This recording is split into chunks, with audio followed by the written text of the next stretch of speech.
Christmas craft ideas? Let me show you how. Using canvas cloth, Mod Podge, and a laser image. Hello, my name is Jersey. Today I'm going to show you step by step how I made this reindeer. I'm going to give you the pattern. Look down below.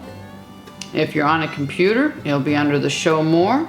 If you're on an iPhone, it'll be in that little drop down to the right of the title. These easy to make Christmas ornaments and pictures are very inexpensive. The only thing it takes is patience. It's a 2, 3, 4, maybe 5-step process to make these, but it's well worth it. These projects will last a lifetime. Let's get started. This can be used for the holidays, like this reindeer, or you can use this any time of the year. Let me show you just a few items that it takes to make this. Here are a few sizes of the stretch canvas that's coated and ready to paint if you are going to paint. I like using this method of the photo transfer reverse because this holds up really well. These two pictures I did over a decade ago using this method. And they're still standing beautiful and they haven't yellowed. Here are some standard sizes. This is an 8x10, 5x7, and a 6x6. Also, I like to buy the larger sheet when they're bundled and on sale at Joann's or Hobby Lobby or Michael's. And for this size, I take it apart if I'm not going to make a large one, like I did with this one. And I already have cut a whole 3.5 strip to make smaller ones, ornaments, which I'm going to show you later. You get a lot of canvas cloth out of that one piece, and you get a frame that you can reuse for anything else. I might use this for a temporary rug hooking frame, or you can stain it and paint it and insert a picture in it. Nothing goes to waste. You could use these Teflon sheets to put your pictures on when you put the Mod Podge on. I find it so much easier to clean up with my porcelain tray. I prefer the porcelain tray, and also when I go to rub the paper off, it has the sides on it, it holds the paper in it. Here is the completed one that's all finished. I did not cover it with Mod Podge. You can spray it with a sealer, make sure it won't yellow over the years, or you can just go ahead and cover it another coat with Mod Podge. I like to leave it just the way it is. Unless you looked very close, you cannot see the paper line that didn't get 100% rubbed off. This project, you need to be patient and work in stages. The first stage, you need some kind of coated canvas cloth. You need your image, and just know that it's going to be in reverse. So if you're going to do letters or writing like this one, you need to have the writing in mirror image. I don't know if you can see through that, but that's the way it will show. So if it's upside down when you put your Mod Podge on and place it on, and you take the back of this paper off, the ink that stays, the writing will be up. If you were to have regular writing, Merry Christmas, and put it down, it will be mirrored image when you take the back off, because this project, once you put it down and take all the paper off, you're removing the back paper, and this paper image is going to stay. Let's get started. You want to cut as much paper away that you can. I'll save this for the fireplace. And when you flip it over, you might need to cut a little bit more paper away. That's fine. This would be a great project when you're sitting down and you have more time to be really precise, because the more paper you take away now, the less you have to deal with later. And you're going to audition it. Now when this is up, this will be facing this one. I figured if I'm going to make two, I wanted them to face each other. So I flipped this horizontally before I printed it. And another thing, you want to be mindful, even if you have to leave a little bit of paper, you're going to need something to grab. You don't really want to grab the ink. You want to leave yourself a little bit of placeholder, at least to be able to grab the paper. So that looks good. I'm going to cut up just a little bit more, because if it goes over the edge, it tends to pick up when you're going to remove the paper. I am pleased with that. And if you wanted, if there was room, if this was a word, you could have placed it up here. There's no room on this one. You could do it with the larger ones.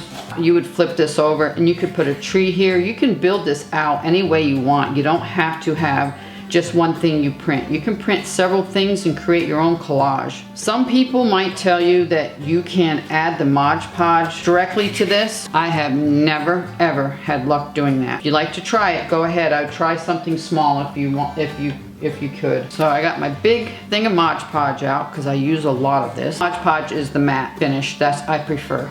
And when I have my Mod Podge out, I do several projects at a time because it's such a mess. You don't want to water this down, and you have to really work fast, and you don't want to go over this too many times. I'm going to show you how to do this when the brush is dry. So I'm going to go this way, and back this way.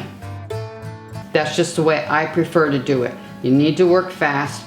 The paper will start gumming up and the ink could come off, and then you can make a registration mark. This one's not too important, but if you were going to do a big one, you'd put a little registration mark with some kind of painter's tape or something out to the edge. You want to be generous and you want to work fast. And be careful, the paper can wrinkle. What I do is, if I take my finger, and if there's any spots that aren't covered, you can actually cover it with your finger. And it's okay if there's a wrinkle. You can smooth it out in a minute.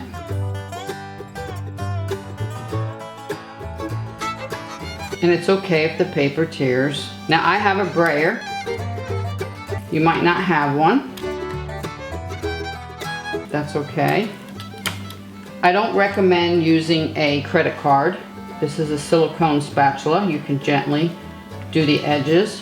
What I like to do, I like to use my fingers, start from the inside and push out. There's no Mod Podge on the outside. This is dry. You want to work fast, and you really want to leave it alone. In about a minute or two, I'll make sure my hands are really cleaned and dry. Many times there'll be an air bubble, and you can either prick it with a pin and then push it out, or just try to roll it out with your hands. You really want to get the outside edges down.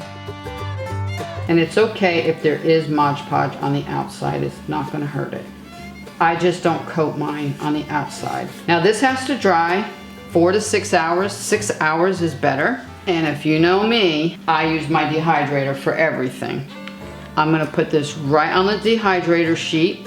I'm going to put it at 95 degrees, which is the lowest setting, which is the herb setting, for about an hour. And if you get any over the corner, just pick it up and roll it over. Let me go wash my brush really well, and then we'll be right back. And here's an ornament that I'm making. I'm going to put this on, let it dry, and then I'm going to cut out exactly on the line, put a hole in it and hang it. But I want to show you a little trick that I use when I'm using a brayer, if you have a brayer. So let me go ahead and get this wet. There's not much room left to work on my tray. So once I get that down, I take a clean linen towel, make sure it's spread flat, and then I take my brayer and quickly go over it. And what that does is squeezes out all the extra Mod Podge, and it really gives it a nice flat finish. Versus if I go like this, I constantly have to wipe this down. So this is a quick trick, and there you go. I'm gonna go put these in the dehydrator, and we'll be back. And we are back. This has been drying for a few hours in the dehydrator. This will be the first paper removing. This has to be done several times. So I get my brush wet, and it has to be a clean brush. You don't want Mod Podge on it. Same way we put it on, I go one way, and then I go back the other way. And I like to dry my area. I'm gonna let that sit just for a moment. Doesn't have to be hot water or warm water. And you can see if it needs more around the nose, go ahead and apply it. We are having a major storm on the mountain today. Beautiful. So once it gets wet and you let it sit, maybe 30 seconds to a minute, I usually start right in the middle. I give a twirl a couple times. See the paper starting to come off? How fun is that? And then I just roll it to the outside like that. This area is basically going to be dry because the paper is removed in layers. And this is why I like the tray, I can just fling it. And if it's resisting a little bit like that, Just dip in some water and get it wet again. Right now we're going to be removing as much of the top layers as we can. That's it. You're not going to see me go over and over and over and over. I'm going to do this basically once to remove that white film, and then I'm going to let it dry again. And I push out toward the edge of the pattern.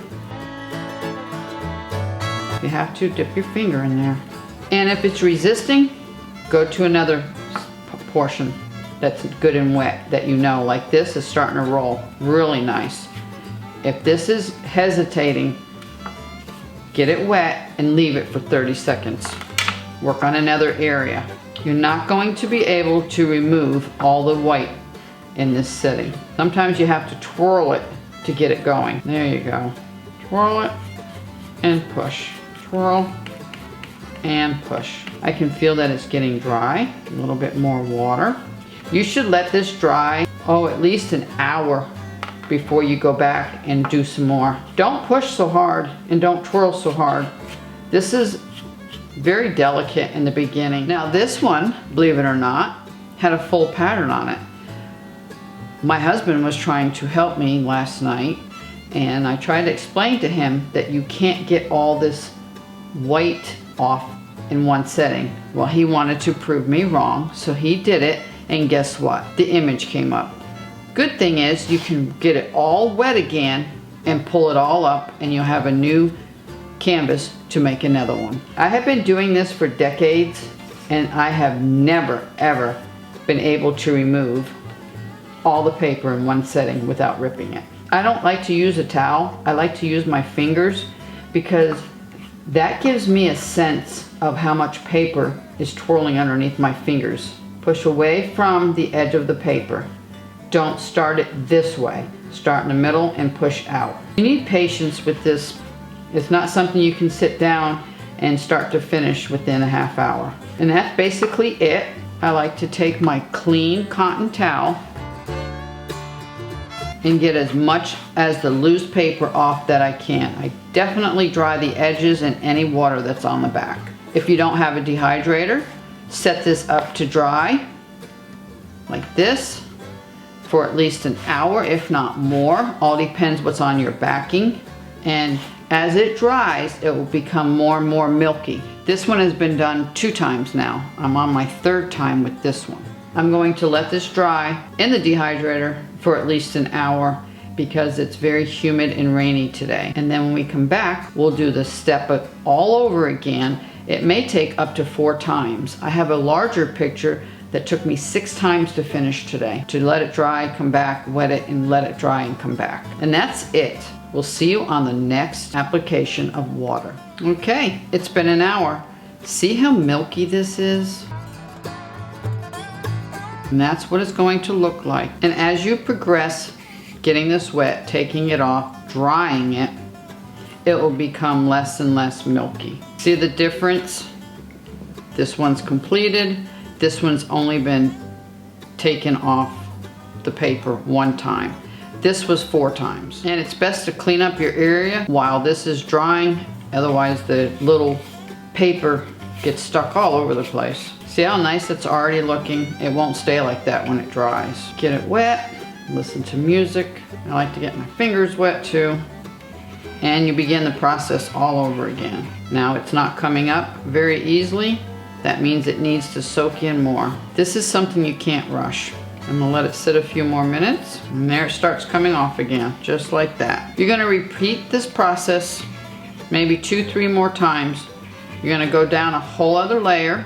I'd rather do 4 layers than try to rush it and get it done in 3 layers. I always have something plenty to do. Like right now, I am weaving fabric to make Christmas and Santa prim dolls and stockings. So you're gonna continue this process, wetting it, just getting off the top layer, wiping it down, letting it dry, or putting it in the dehydrator. Come back in an hour or so, and then do it again. Eventually, like I said, this will be your finished product. And it looks black right now, but when it dries, it will get milky again. So let me go ahead and show you some of the ornaments that I made. And I like to make my own hangers. I'm not fond of the silver ones. When I created this, I did 6 of these on 1 sheet of paper, and then I cut them out. So I did all these on one sheet of paper, and then I just cut them out, and then I made these ornaments. And as you see, the writing had to be mirrored image. And I'll show you what they look like. These were in color. I'm not fond of color. I prefer the black and white images because they look like they're sketched.